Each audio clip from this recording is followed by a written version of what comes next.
Um, there are two types of women who try to manage it. Some of the women want to emulate a man.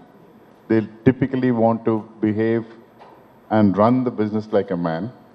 They really do have to work harder. But there are women who actually are themselves and run it with a charm, who are actually able to run it very, very easily. I mean, you can actually contrast people, and I don't think it's really a factor of whether it's a lady or a man. It's how you perceive and how you get your job done. And most of the top leaders have the jobs done with cooperation, not with coercion. So it's quite easy. I mean, I don't see a big difference. And in this city, we do have quite a lot of women entrepreneurs, and we do see they seem to. In fact, some of them have done much better than the men. So, yeah. The question is also when you're a second-generation entrepreneur and you happen to be a woman, then does it get harder? So. Regarding the first part of your question, whether it was hard to prove yourself, it wasn't. It was a pretty smooth journey. So, I mean, there were no expectations at all. You just need to do better and run better. That's it. And the journey was pretty good. So as long as that is good, there's nothing to prove to anybody. So it was pretty easy that way. Coming to the second part of the question on women being second-generation entrepreneurs, yes, the challenges for women in our society have always been there. Today it's very different, but at least earlier they had an additional role of as a homemaker before they could come into the business. So that was a preconceived notion which has been there until recent past. Probably it's only in the 2000s this has changed. So earlier, those who are able to break out of that mold, then it's the same game. So until you break out of the mold, the challenge for women to enter, even as a second generation or a third generation entrepreneur, is to break out of that mold and get into the groove saying that I am as equal to anybody else and I like to do that. Once you break out of the mold, then it's the same journey. But breaking out of the mold is the biggest challenge for a woman. And thankfully today, at least in this last, say, 5 to 10 years, women have broken out of the mold. We've seen success stories. And as in the current generation, I can see many more women moving to businesses, taking over their father's businesses and coming out successfully. There have been women who taken a situation has put women in a position where they had to take up the challenge, and they've proved to be immensely successful. We have some people sitting here. So I think this is the kind of situation which women face today. But I'm sure that another decade down the line, you can see enough, half the audience here to be women, and that's what we should all look forward to.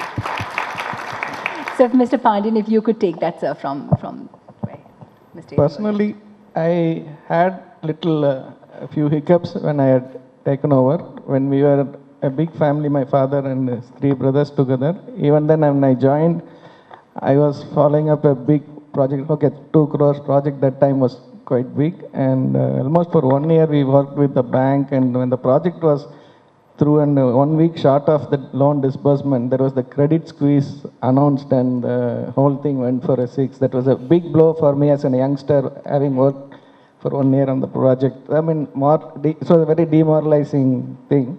Okay, then at least the family and the business were all together, so I didn't personally have much to bear.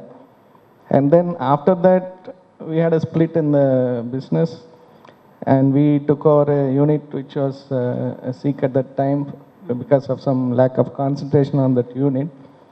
And we had to face a lot, or I had to face a lot of labor problems, and then setting right the working culture in the company and all that too. So it was like starting all over again, even though I had inherited the business. Right. But it was challenging, and at the end of it, I was very happy that I have taken it, and I could turn it around. Right. And about women in business, in my family, not many women have come in the first generation. And I have 2 daughters, so maybe another 3 years I will have to decide how to tackle the issue. All right. I hope they're listening to that.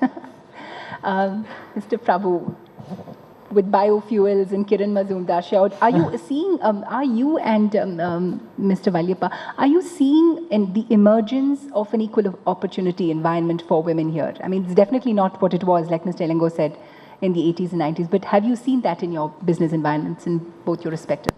Sure. Let me get to the first question, wherein Sure. what was the big challenge when you got into? Challenges for me was really twofold. In fact, one in my own company and one at the customer's place. People thought that, or the general perception I would say is, when you're young, you're not experienced, and when you're old, you're more experienced. So for me, it was a difficult thing to convince people that even when you're young, you can do stuff. So there was a big challenge in my own company when you started doing something, they didn't believe that you had the necessary experience to make it success.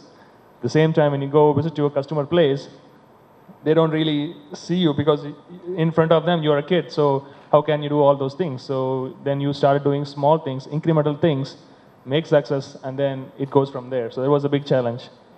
So for me, experience doesn't come from the age. It comes from how you can learn and how you can do things.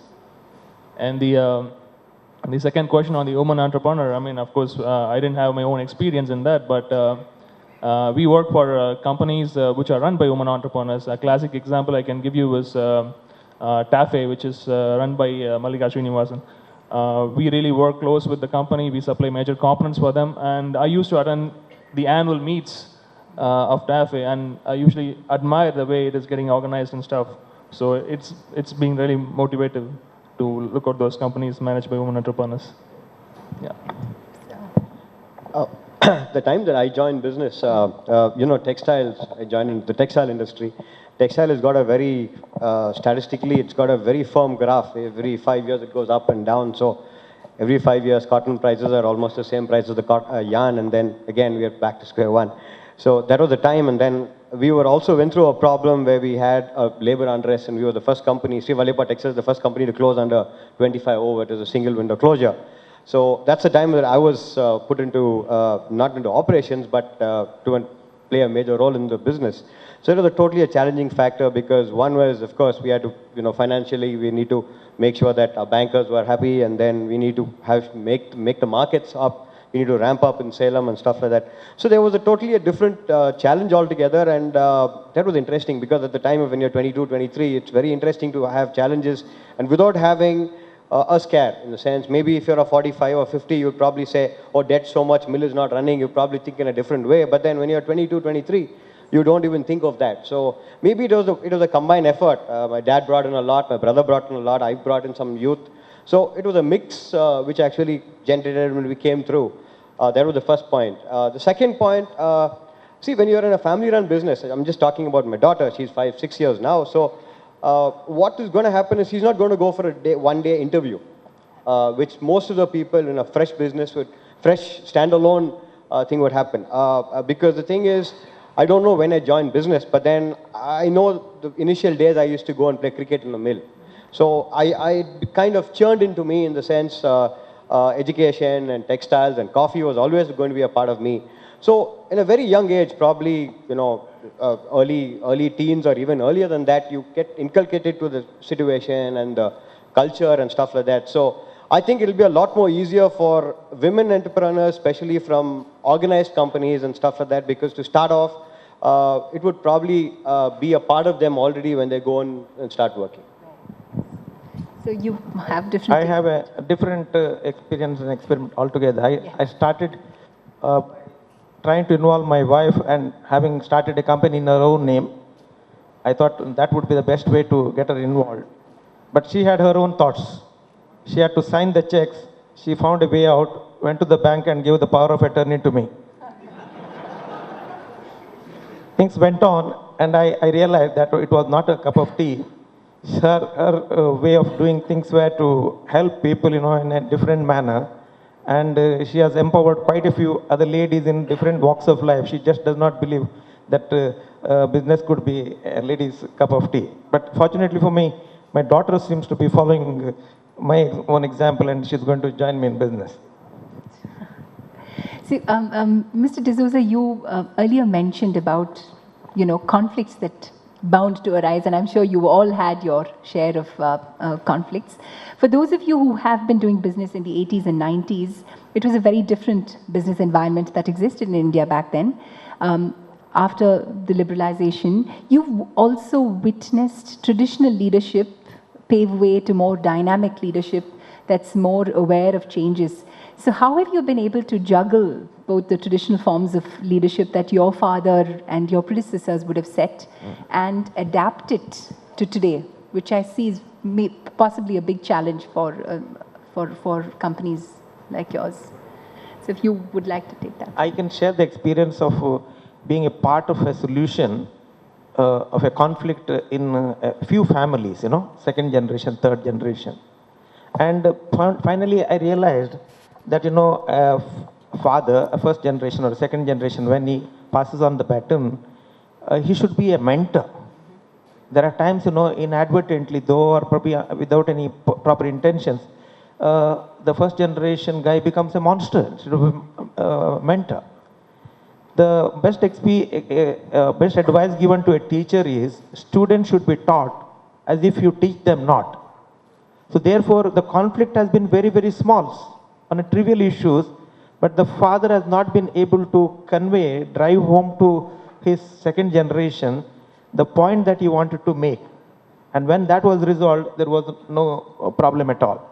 So what is important is that, you know, one should understand that experience and expertise going together is a little difficult, because, you know, the second generation will have the expertise, the skills, but it's very difficult to make them understand that expertise and skills alone are not enough. There is something called experience, which he has to acquire over years, and here is somebody who is going to give him, you know, on a platter. So acceptability is required, and acceptability will have to be created by the first generation. Then the ideal situation of successful running the business takes place. My experience is a bit different. My father never told me anything. Okay, very simple. He just put me in the job and said, do what you can. So it was like you had to just jump into the water and swim, which is good, because we've had discussions with our employees. Somebody said, no, your father didn't do this. I said, no, I'm not my father. So each of us think differently. So I don't expect that when you have a change of a generation, the next generation is not going to manage exactly like what you did. And if you expect them to do exactly what you did, then you need a clone. You don't need a son, or you don't need a daughter. I mean, basically, you have to let them fly. As I said, it's again like a takeoff. You can only help up to the time they take off. And after they take off, there's no way that you have remote control. You have to let them go. And that's how we were left to go. I mean, all of our brothers, all of us were told my father that the moment you're on your own. You can come back to me if you really have got a problem. You can ask me something. But then it is up to you to implement it. It's your call, and you can take the decision. So we made our own mistakes. We made our own, you know, we've fallen down. We have picked up ourselves. But I think that's been given us now much more confidence than somebody telling you all the time what to do. So I would think that, you know, let people make mistakes. You know, unless you make, you know, if you're going to learn a cycle, you're not going to learn cycling unless you fall down 5 times. So you have to let the youngsters fall, let them pick themselves up, and then go ahead. Because if father's going to be cycling till the father's 90, the son is never going to learn to cycle. So it should be just left to them, and that's how we were left. We are very grateful for that. So, yes. Yeah, I mean, being dynamic is a necessity today. You don't have a choice. Mr. Manikam spoke about it. Mr. Santanam spoke about it. How fast you have to be, not even just dynamic, super dynamic. So I don't think we need to be asking this question about legacy and dynamic, whether you have to be dynamic. And the second thing in business is you shouldn't be too sentimental about the past. It's very dangerous. You hold on to old time's sake, then you get left in that era. So you got to be very careful about it. But the most important thing about the legacy is you should still hold on to good values.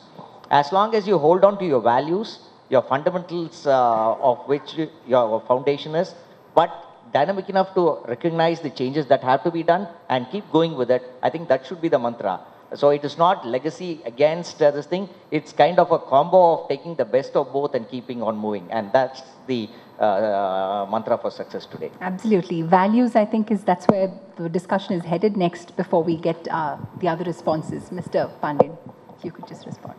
I was also fortunate to have a mentor like D'Souza and Dr. Manikam. My father also gave all of us a free hand. In fact, after a little while, when some arguments used to happen, he used to say, I will give you my opinion and finally you take the decision. I am not giving the decision. It's only my suggestions and then you can take the decision.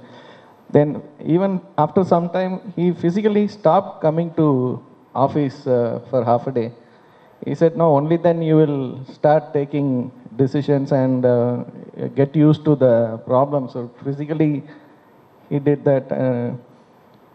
So basically, it was the mentoring, which, so not much of conflict. He handled the conflict very well, I can say.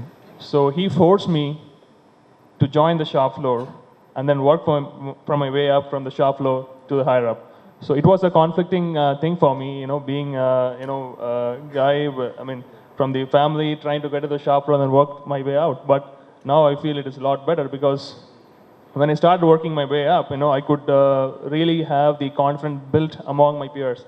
Because most of the top management people in my company are my father's age. Right. So it would have been very difficult for me to really convince them when I would have joined at that level. So there was something very good thing which my father did, which I really think it is very useful. So how long did you take, was your climb up to the top now? Well, it was not that long because I had always had the father's thing.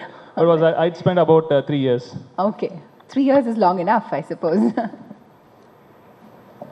I think it's a very similar experience. The first day when I went to the mill officially, I went and sat in my grandfather and father's table. So he called the manager and said, "Pudu MD vandirkar paru."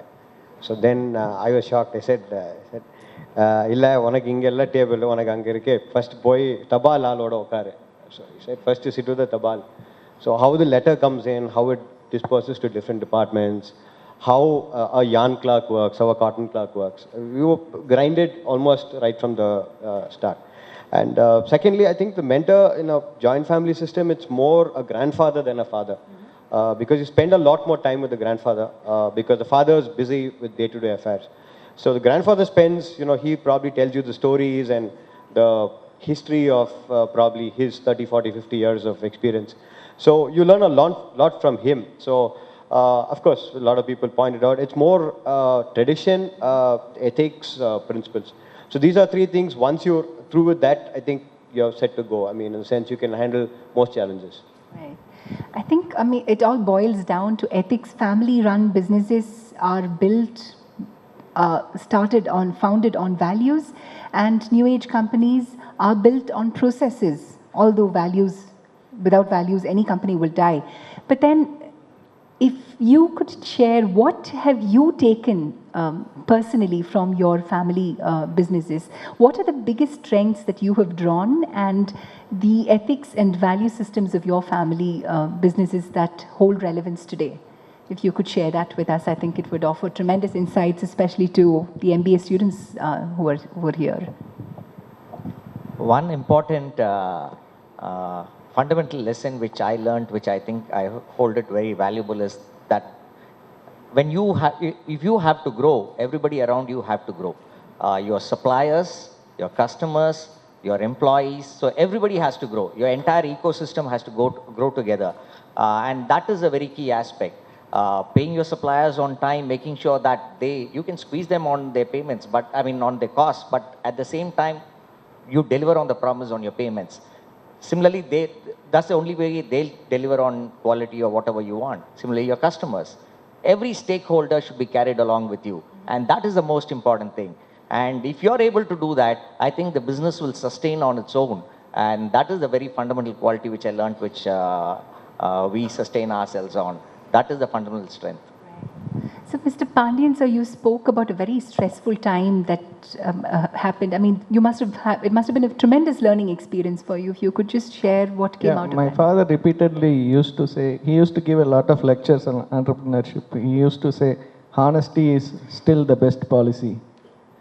So, that he practiced also, we have seen him, it was an inspiration. And even through those tough times, I reminded myself, yes, honesty is still the best policy, and I have no regrets.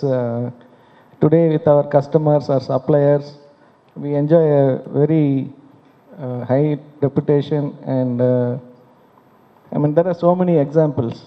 When I applied for a loan for a car, the DD was given to me, and the next day I filled in the application form. So that's the kind of thing we have built up over time, and we are not compromised on that, which was inculcated by the founder. That was helpful. Yes, I'm sorry, sir. You were saying. No, that was very helpful in my life. So. Right. Would you like to add to that?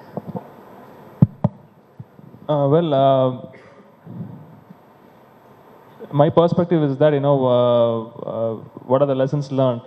In the sense, the biggest lesson, what I was learning is that, when organization of 30 or 40 old is existing, you would have people who would join the company, and then they would be with you, they would learn the process, they would quit the organization and start something what you're doing. So you would see in couple of years, couple of people doing the same thing. So this was a great challenge for me, and I was not knowing how to address. Then, when I discussed this with my father, he said, this is something very common, and then it is like, when people leave your organization, they are your brand ambassadors, they go and then spread your name out, so nothing to worry about it. And that's something which is really good, because you have these free brand ambassadors, and then they spread your knowledge and experience, so it's an added advantage. When it comes to values, I can tell you that I lost my father when I was 10 years old, but my mother told me when I was starting business a few things I would like to share with the second generation entrepreneurs. She said, one is that never ever tamper with the self-esteem of your employees. Never, no matter what. How much you can pay them, I do not know, because I know head no tail of business, but pay them as much as you can. And at any point and be very, very liberal in your praise of your employees, and be very conservative when it comes to criticizing them. And that has stood in good stead with me, and it has paid a lot of dividends to me, having practiced that throughout my business career. I think a lot of them have touched upon a lot of points, which is quite similar. But the most important thing is, I think some of the real points that I remember from yesteryears